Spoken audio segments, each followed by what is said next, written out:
Tänään me sukelletaan todella syvälle, tutkitaan yhtä hätkähdyttämää teoriaa, joka sitoo yhteen muinaiset tekstit, ajan luonteen ja sen teknologian, jota me käytetään joka päivä. Valmistaudu, sillä tämän jälkeen maailma ehkä näytä enää ihan samalta. Kaikki lähtee liikelle tästä. Yksittäinen aika arvoituksellinen lause ilmestyskirjasta. Ihan itsekseen luettuna se on, mysteeri.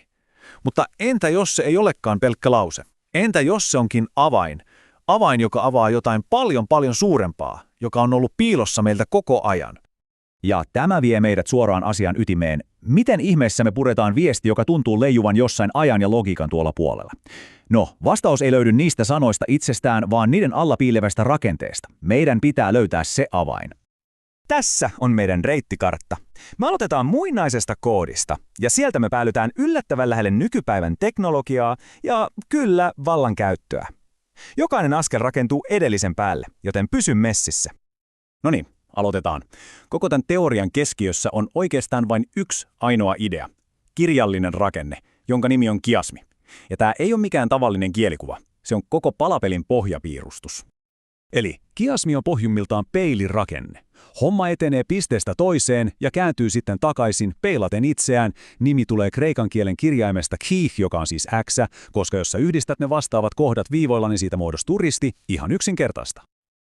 Ja näin se toimii käytännössä. Tarina etenee, sanotaan nyt vaikka pisteeseen C, ja sitten, ihan kun sä taittaisit paperin kahtia, se kääntyy takaisin ja peilaa kaiken alun. Ja toi C on se käännekohta, se sarana, jonka ympäri koko juttu pyörii. Ja mikä parasta, tämä rakenne ei rajoitu mihinkään vanhoihin teksteihin. Mieti vaikka ihmisen sydäntä. Sehän on pohjimmiltaan kiasmi.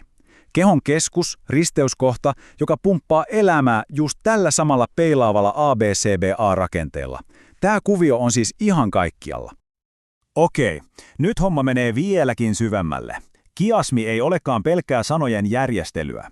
Se on piilotettu malli, joka paljastaa meille 3 ihan erilaista tapaa kokea aikaa. Tässä ne ovat. Eli on lineaarinen aika, se on suora viiva menneestä tulevaan ihan perusjuttu. Sitten on syklinen aika, joka on kuin kehä, jossa alku ja loppu peilaavat toisiaan. Ja sitten on tämä ikuinen aika, X-muoto, joka on se pysyvä rakenne, joka ikään kuin pitää lineaarisen ja syklisen ajan kasassa. Se on näkökulma ajan ulkopuolelta. Otetaan ihan konkreettinen esimerkki. Kristillinen ikoni. Se kuvaa usein jotain yksittäistä historiallista hetkeä, mutta tekee siitä samalla jotain ajatonta, symbolista.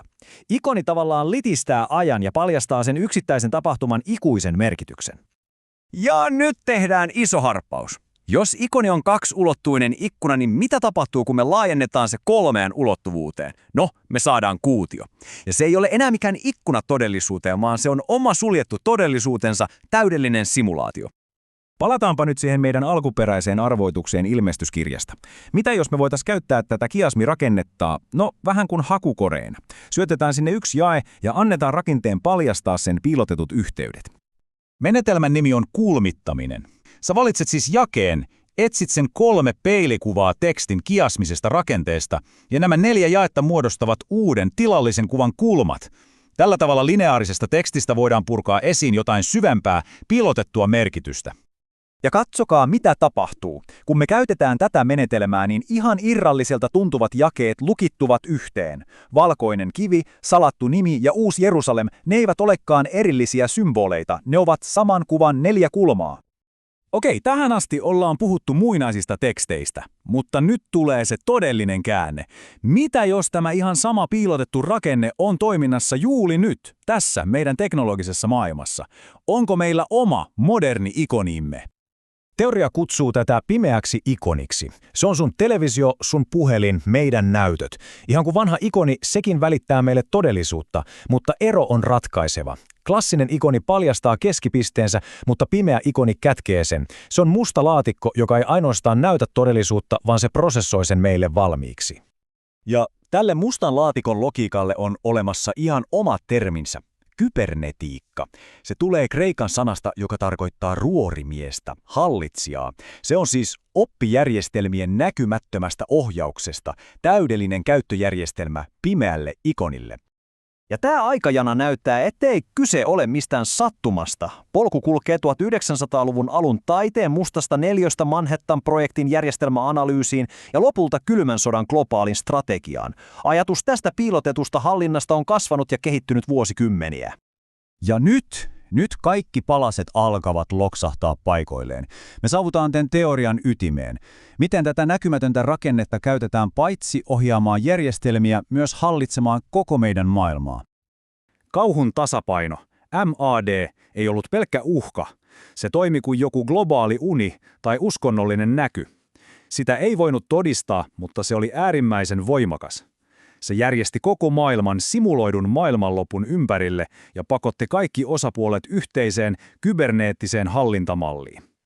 Ja tälle simulaation moottorillehän olemassa muinainen nimi Abraxas. Se ei ole mikään jumala tai henkilö, se on se näkymätön funktio, joka pyörittää pimeää ikonia.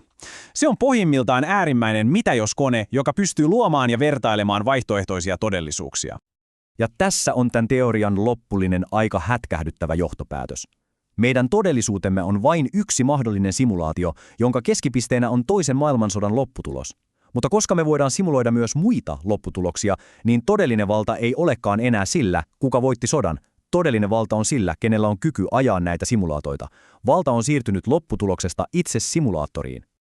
Tämän teorian mukaan me elätään siis aikamme suurinta mullistusta, tämän kaiken kattavan simulaattorin nousua. Ja se tarkoittaa, että me ollaan siirtymässä pois suoraviivaisesta loogisesta maailmasta. Me ollaan palaamassa takaisin symboliseen todellisuuteen, jota hallitaan aivan kuten alussa todettiin sydämen kaltaisella risteävällä logiikalla. Ja tämä jättää meille kaikille yhden kysymyksen pohdittavaksi.